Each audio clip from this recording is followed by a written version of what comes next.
നിശബ്ദ പ്രചാരണ ദിവസം CPM സ്ഥാനാർത്ഥിയുടെ ബൈക്ക് റാലി വിവാദമാവുകയാണ്. സംഭവത്തിൽ പരാതിയും പുറത്തുവന്നിരിക്കുന്നു. തിരുവനന്തപുരം നെടുമങ്ങാട് ആനാട് ഗ്രാമപഞ്ചായത്തിലെ താന്നിമൂട് 19-ാം വാർഡിലാണ് സംഭവമുണ്ടായത്. രാവിലെയാണ് CPM സ്ഥാനാർത്ഥി കണ്ണൻ വേങ്കവിളയുടെ നേതൃത്വത്തിൽ ഒരു സംഘം ചേർന്ന ബൈക്ക് റാലി നടത്തിയത്.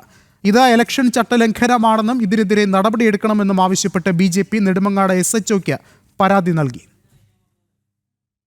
തിരഞ്ഞെടുപ്പിന്റെ നിശബ്ദ പ്രചരണ ദിവസമായ ഇന്നാണ് ഇത്തരത്തിലൊരു നിയമലംഘനം നടന്നിരിക്കുന്നത്. തിരുവനന്തപുരം നെടുമങ്ങാട് ആനാട് ഗ്രാമപഞ്ചായത്തിലെ താന്നിമൂട് 19-ാം വാർഡിലാണ് നിശബ്ദ പ്രചരണ ദിവസമായ ഇന്ന് ഹോൺ മുഴക്കിക്കൊണ്ടുള്ള ബൈക്ക് റാലി സംഘടിപ്പിച്ചത്. CPM സ്ഥാനാർത്ഥിയുടേതായിരുന്നു ബൈക്ക് റാലി.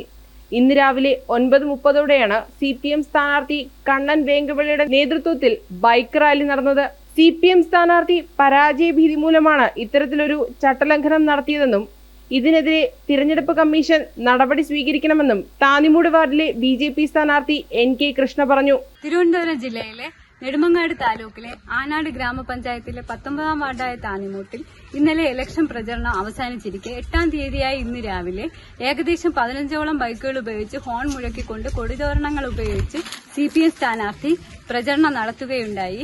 തികച്ചും ഇത് പരാജയ ഭീതി മൂലമാണ് CPM സ്ഥാനാർത്ഥി ഇതിന് മുതിർന്നത്. ഇത് ഇലക്ഷൻ കമ്മീഷൻ ചട്ടലംഘനമാണ്.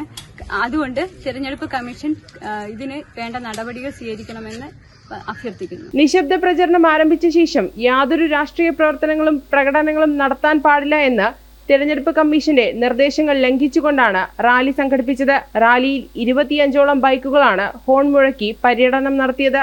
BJP പ്രവർത്തകർ നെടുമങ്ങാട് SHOയ്ക്ക് പരാതി നൽകിയിട്ടുണ്ട്. പോലീസ് കേസെടുത്ത് അന്വേഷണം ആരംഭിച്ചു. ജനം, തിരുവനന്തപുരം.